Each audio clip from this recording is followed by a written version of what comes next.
My name is Andar, of the Frem people.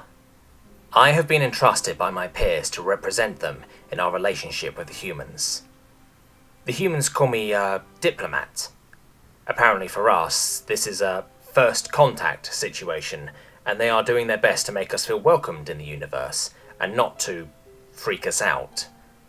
I am supposed to learn as much as possible about the humans, and about the other sentient races out there, about the other worlds. We are a simple, peace-loving race. Our home, our planet is warm and beautiful, but harsh, and my people are the same. We always had scant resources, and only recently managed to build a spaceship capable of escaping the atmosphere of our home. The humans were waiting for us to make this step, before contacting us. I learned from the human diplomat, my counterpart, that they have been observing us for more than 50 years. He said to me that they couldn't wait to properly meet us. They had been preparing for this for such a long time. They even learned our language. They built translators for us, so we could understand everyone else. As part of this first contact, I have been invited to visit their ship, and even to travel with them on one of their ships, to their home planet, to Earth. They are willing, even eager, to share so much with us, and I found out inside myself and inside my people some hunger we didn't know we had. A hunger for companionship, for knowledge, for travelling to other stars. I learned that there are 56 other sentient races that the humans have made contact so far, but from all the other races, we, the Frem, are the most similar to them, both in general biology and in behaviour.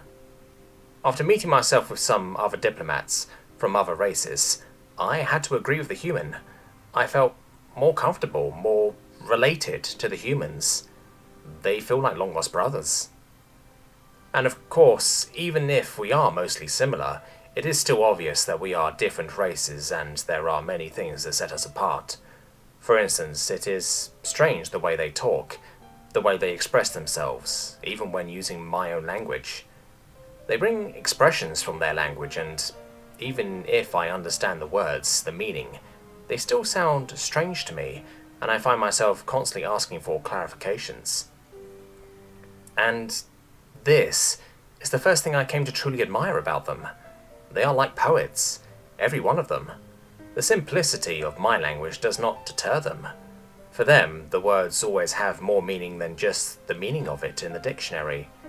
And with every expression that they smilingly explain to me, I feel my mind growing.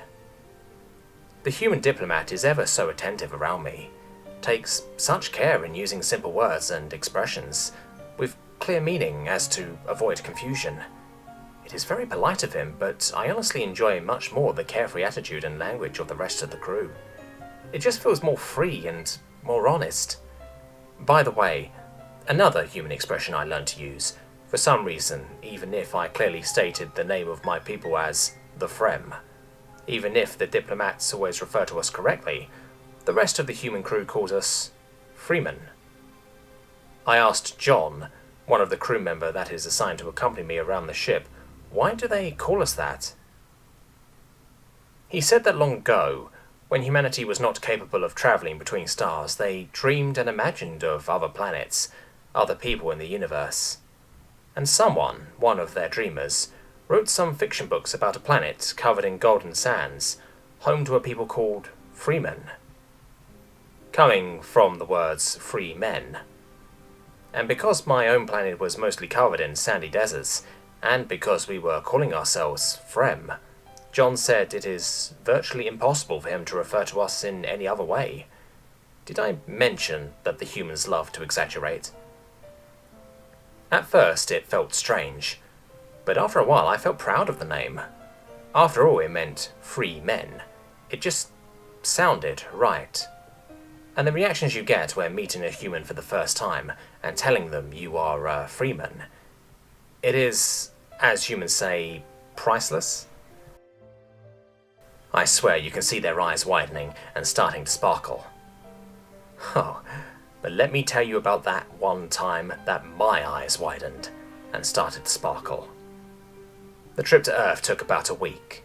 Then I spent another 4 days in orbit, getting ready to go planetside, doing lots of medical tests, some vaccines, and everything needed for my safety and for the safety of the humans. I learned a lot about humans during that time, and they about me.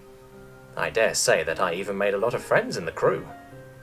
On Earth, the schedule was busy meeting all sorts of leaders, scientists, media people. When it became too much, I requested for one more quiet day to recuperate.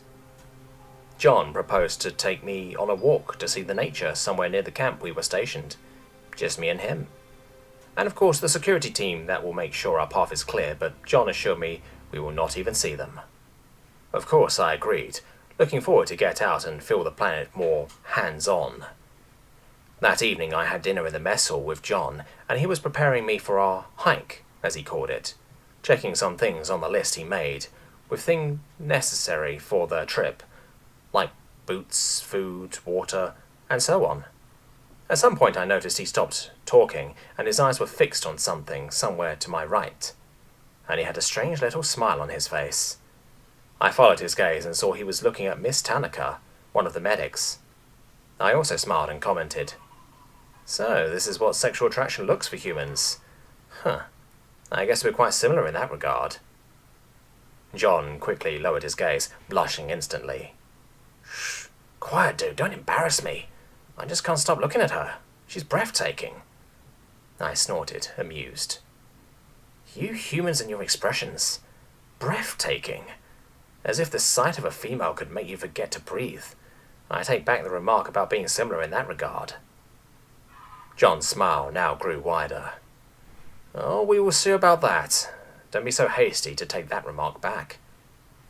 And even if I asked for clarifications, John put on a mysterious face and refused to add more to that conversation. Next day we went hiking. We drove a very short while and then we stopped near a forest, at the base of a mountain. We started walking through the forest, on a path that was winding up the mountain. The air was cool and refreshing, full of moisture. The trees were huge, with lush green foliage, nothing like the few stunted trees from my home. It was truly beautiful, and I enjoyed every moment. About 2 hours later, I started to hear a strange continuous sound, like the sound of a shuttle engine, and we were getting closer and closer to it. I asked John what was making that sound. "Oh, you'll see, he said, smiling. A few minutes later, the path exited from the forest, on a ridge, and took a sharp right turn. As soon as I turned right, I see it. I see the source of the sound. It was incomprehensible to me. Water. Clear crystal water, in quantity I never imagined was just free-falling from a way higher ridge opposite from us. The water was smashing on the rock below, and then settled a bit lower, in an enormous pool, and after that in a steady bubbling stream. Water vapors filled the entire valley, and yellow sunlight broke into several colors. Beautiful didn't even begin to describe it. "It's called a waterfall," said John. "And that's a rainbow. And Andar?" I slowly turned my widened eyes towards him, unable yet to utter a sound. "Breathe, buddy. Don't forget to breathe."